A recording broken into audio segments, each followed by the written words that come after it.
Good morning friends, welcome back to my channel. এখন বাজে কটা বলো তো? 9:30। হ্যাঁ, 9:30 মতো বাজে। আর বাড়ি পুরো ফাঁকা। সবাই মোটামুটি খেয়ে দিয়ে স্কুল অফিস সব বেরিয়ে গেছে। আর আমি একটু রোদে বসে আছি, মানে রোদের দিকে পিঠ দিয়ে বসে আছি। প্রচণ্ড রোদ, দেখো একদম ভর্তি রোদ ঢুকছে ঘরে।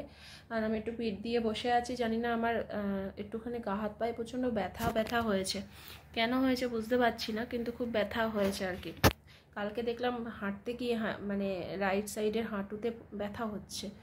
বুঝতে পারছি না কখনো কি লেগে গেছে নাকি কি হয়েছে, হঠাৎ করেই দেখলাম। তো যাই হোক, আমি এখনও নিজে কোনো ব্রেকফাস্ট করিনি। সকালবেলা খালি পেটে ওষুধ খেয়েছি। ওষুধ খেয়ে মানে খালি পেটেই ওষুধ খাওয়াটা ছিল আর কি। তো ওষুধ খেয়ে দিয়ে তারপরে এসে বসে আছি। আমার শরীরটা একদম ভালো লাগছে না, মাথা যন্ত্রণা করছে, তার মধ্যে রান্না বান্না করতে একদম ইচ্ছা করছে না। প্রতিদিনই কিছু না কিছু রান্না আছে। তো যাই হোক, আজকে কি করব জানি না, ব্রেকফাস্টও বা কী করবো জানি না। আজকে ব্রেডও নেই ঘরে, তো বসে আছি চুপচাপ। এই ক্লিপটা দেখছো? এই ক্লিপটা না একটা সময় আমার চুলের গোছটা এতটাই বেশি ছিল, এই ক্লিপটা আমার আটকাতো না। এখন অনেকটাই মাঝে অনেকটা চুল পড়ে গেছে, মানে অনেক মানে চুল পড়েছে। তখন আবার এই ক্লিপটা আটকাতে শুরু করেছে। এক তো ছোটো ক্লিপ, কিন্তু একটা সময় এত ছোট ছোট ক্লিপ আমার চুলে আটকাতো না। মানে আমার চুলের গোছ এত বেশি ছিল না, মানে হাত দিলে মানে চুল করতে পারতো না, এত ঘন চুল ছিল। চুলটা তো এখন অনেকটাই কমে গেছে, তাও মানে খুব ঘন চুল ছিল। তো যাই হোক, ওই যে থাইরয়েড ধরার পর থেকে ধরা পড়ার পর থেকে আমার চুল কিন্তু অনেকটা কমে যায় আর কি। ওষুধ তো খাচ্ছি, কিন্তু মাঝে মাঝেই সকালবেলা মনে থাকে না, ওষুধ মিস হয়ে যায়। তো তারপরে আমার প্রচুর হেয়ার ফল হয়েছে। তো এখন আমি একটা হোমিওপ্যাথি ওষুধও খাচ্ছি যাতে হেয়ার ফলটা কমে। কিছুটা কমেছে, আগের থেকে কিছুটা কমেছে, কিন্তু এখনও পুরোপুরি কমেনি। তো যাই হোক, এখন বসে বসে ভিডিও দেখছিলাম। আর আমরা যেহেতু ইউটিউবে আছি, আমরা তো সবারই ভিডিও দেখি। মোটামুটি সবার বলবো না, বেশ কিছু ইউটিউবারের ভিডিও দেখি, ভালো লাগে। ভালো লাগে ইন দ্য সেন্স, এত দিন ধরে দেখছি তো তো অতি সাধারণ জিনিস দেখালেও মনে হয় যে দেখি আর কি, সেটা। তো এখন এই MS ফ্যামিলির ভিডিওগুলো দেখছিলাম, 2-3 দিন দেখিনি। তো একটা জিনিস দেখলাম যে মন্দিরা বাবার কাজ করলো, খুব ভালোভাবে কাজ করেছে, খুবই ভালো। কিন্তু ওদের পুরোহিত যে বিধানটা দিয়েছে, আমি ওই বিধানটা ঠিক একটা মানতে পারলাম না। কারণ যাদের ছেলে থাকে না, বা ছেলে বংশের কোনো ছেলে, জানি না মুখাগ্নি ওনার করেছে কিনা, তো সেটা তো জানি না। তো বংশে যদি কোনো ছেলে মুখাগ্নি না করে থাকে, মেয়ে করে, তাহলে যেটা আমি জানি সেটা হচ্ছে 12 দিন না 10 দিন না 12 দিন, ব্রাহ্মণদের মনে হয় 10 দিনে কাজ করতে হয়। হ্যাঁ, আমাদের মধ্যে বোধহয় 10 দিনে ঘাট কাজ করতে হয়, আর 11 দিনে হয় শ্রাদ্ধ, আর 13 দিনে হয় কি হয়, ওই যে আশমুখ যেটা বলে সেটা। তো এটা কিন্তু মেয়েদের হয়, যখন ছেলে থাকে না তখন এটা কিন্তু মেয়েরাই পালন করে আর কি। মেয়েরা তখন কিন্তু 4 দিনে কাজ করে উঠতে পারে না।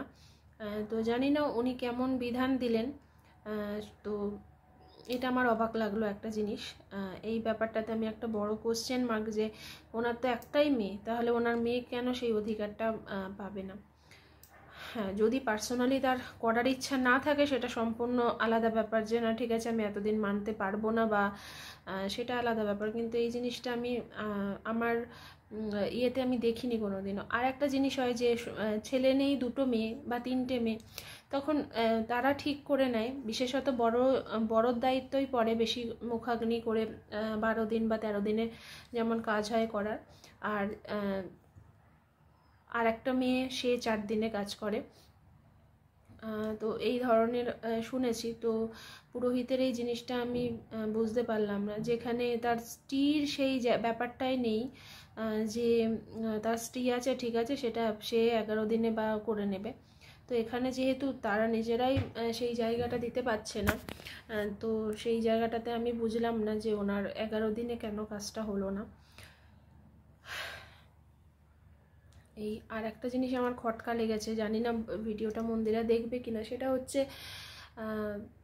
তার বংশের সবাই যখন 12 দিন জিনিসটাকে মানছে, সেহেতু তার নিজের বাবা, তার সমস্ত বাবার সমস্ত কিছুতে অধিকার তার নিজের বাবা, সেক্ষেত্রে অ্যাটলিস্ট 12 দিন তার নিরামিষ খাওয়াটা উচিত ছিল, এটা আমার মনে হয়েছে।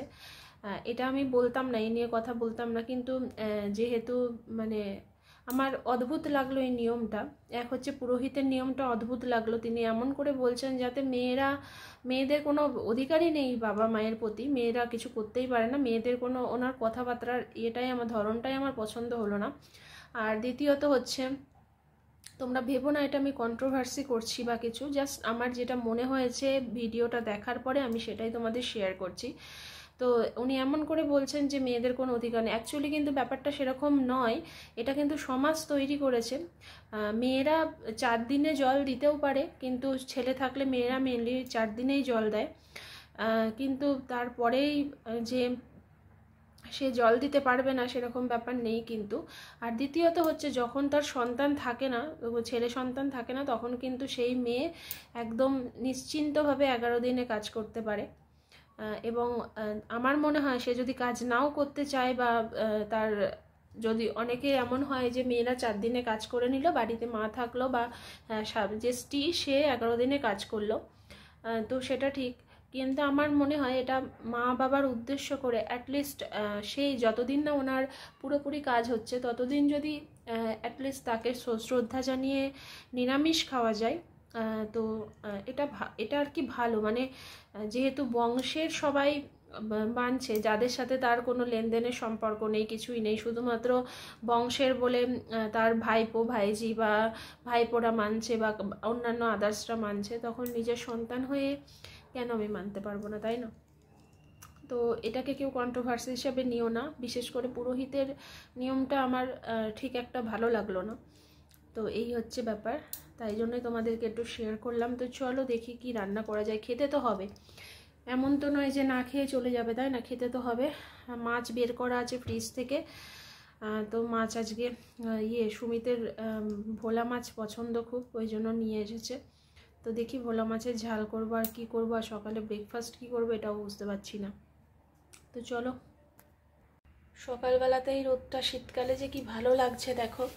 এখানে আমি গেঞ্জি 2-1টা মিলে দিয়েছি, ওখানটা বাইরেটা ফাঁকা করতে হলো। আর দূরে তোমাদের ক্যামেরায় আমি মানে দেখাতে পারবো না দূরের ভিউটা। দেখো এখানে জলটা কি সুন্দর চিকচিক করছে না, মনে হচ্ছে গঙ্গার মধ্যে সোনা ফলছে, এরকম মনে হচ্ছে। দেখো এত সুন্দর লাগছে, তার মধ্যে দুটো ছোট্ট ছোট্ট নৌকা যাচ্ছে, নৌকাগুলো যথেষ্টই বড়, মানে এখান থেকে আমার মনে হচ্ছে খুবই ছোট ছোট দুটো নৌকা যাচ্ছে, দেখতে পাচ্ছ?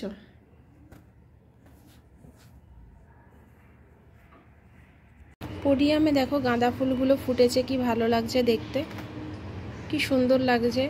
যখন আমরা প্রথম এই ফ্ল্যাটটা হাতে পাই, তখন সরস্বতী পুজোর দিন হাতে দিয়েছিল, তখন অ্যালকপ থেকে পুরোটা ঘিরে গাঁদা ফুল লাগিয়ে দিয়েছিল, আর এত সুন্দর লাগছিল না সেই সময়টা, খুব সুন্দর লাগছিল।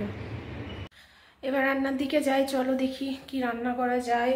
আমার এখানে মাছ বের করা আছে, ভোলা মাছ সমৃদ্ধ অতটা ভালো খেতে বাসে না, আমিও ভালোবাসি না।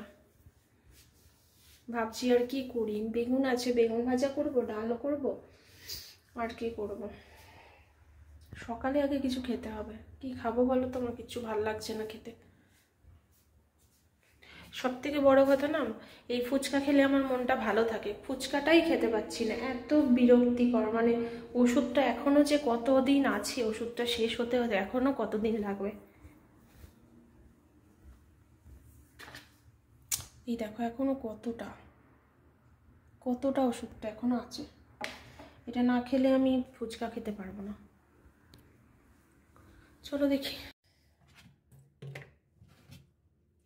আগেকার দিনে পুরুষতান্ত্রিক সমাজে মেয়েদেরকে বিয়ে হয়ে যাওয়ার পর মোটামুটি পরই করে দেওয়া হতো, এবং আইনত মেয়েদের সেভাবে কোনো রকম অধিকার থাকতো না, সম্পূর্ণ অধিকার ছেলেকে দেওয়া হতো, এবং সেই হিসাবে ছেলের ওপরই সব দায়িত্ব পড়তো, যেমন মুখাগ্নি করা, যেমন শরীর খারাপ হলে বা কিছু হলে বেশিরভাগ দায়িত্বটাই ছেলেদের পড়তো।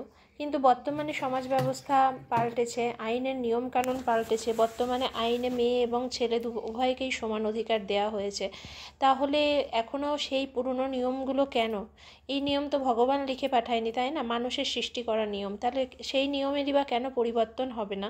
কেন এখনও পর্যন্ত শুধুমাত্র নিজের ছেলে থাকলেই সেই জিনিসটা করতে পারবে বা বংশের কেউ করতে পারবে? নিজের সন্তান, যে নিজের একেবারে সন্তানের মানে নিজের সন্তানের থেকে বড় কিছু হতে পারে না, সে যখন লাস্ট জীবনে তাকে দেখছে, তার প্রতি খরচা করছে, তাকে শরীর খারাপ হলে দেখছে, তাহলে তারই উচিত সেই নিয়মটা পালন করা, যদি সেই সন্তান নিজে থেকে চায়। তো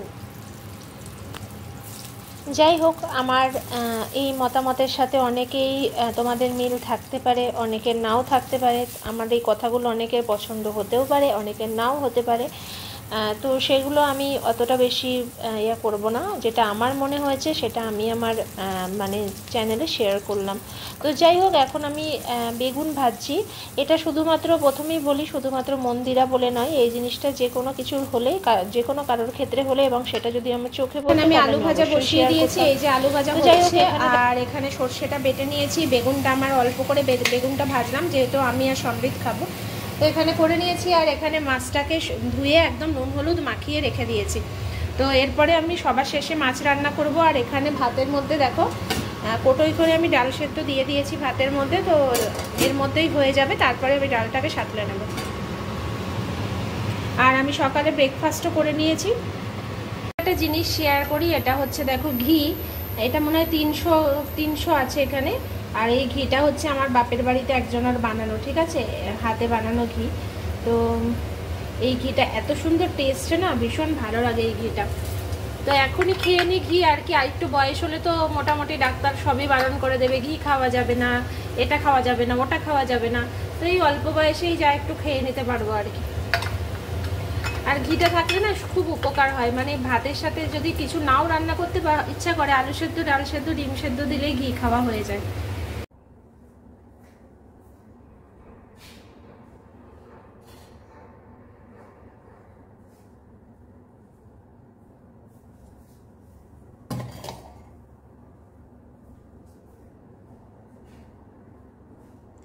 রান্না হয়ে গেলে মনে হয় কতক্ষণে রান্না মানে এগুলো এনে টেবিলে দেব, তারপর কিচেনটা খালি করব। বিশেষ করে যেদিন মাংস হয় না, চারিপাশে এঁঠো থাকে, তারপরে দেওয়ালে তেল ছিটকে যায়, তো তখন মনে হয় যে উষ্ণ গরম জল করব আর সম্পূর্ণ কিচেনটাকে ক্লিন করব। তো এই যে রান্না হয়ে গেছে, আর একটার পর একটা সব টেবিলে দিয়ে যাচ্ছি। এখনও ভাতটা হচ্ছে, ভাত ডালটাও হলে তারপরে একেবারে কিচেন পরিষ্কার করব। এখন পর তোমাদের সামনে আসছি। এখন যাবো সমৃদ্ধকে আনার টাইম হয়ে গেছে। আর তার মধ্যে আমার রান্নাবান্না, কিচেন ক্লিন করা, কিছু জামা কাপড় ভেজানো ছিল সেগুলো মানে হাতে কাচলাম, সমস্ত কিছু কমপ্লিট করে এবার ড্রেসটা পরে নিয়েছি। এটা হচ্ছে একটা তোমার উলের কি বলে, শালের চুড়িদার। তো এটা পরে নিয়েছি। তো চলো এবার আমি সমৃদ্ধকে আনতে যাব। একটা অলরেডি 10 বেজে গেছে, এরপরে দেরি হলেও আবার বসে থাকবে অনেকক্ষণ। তো চলো।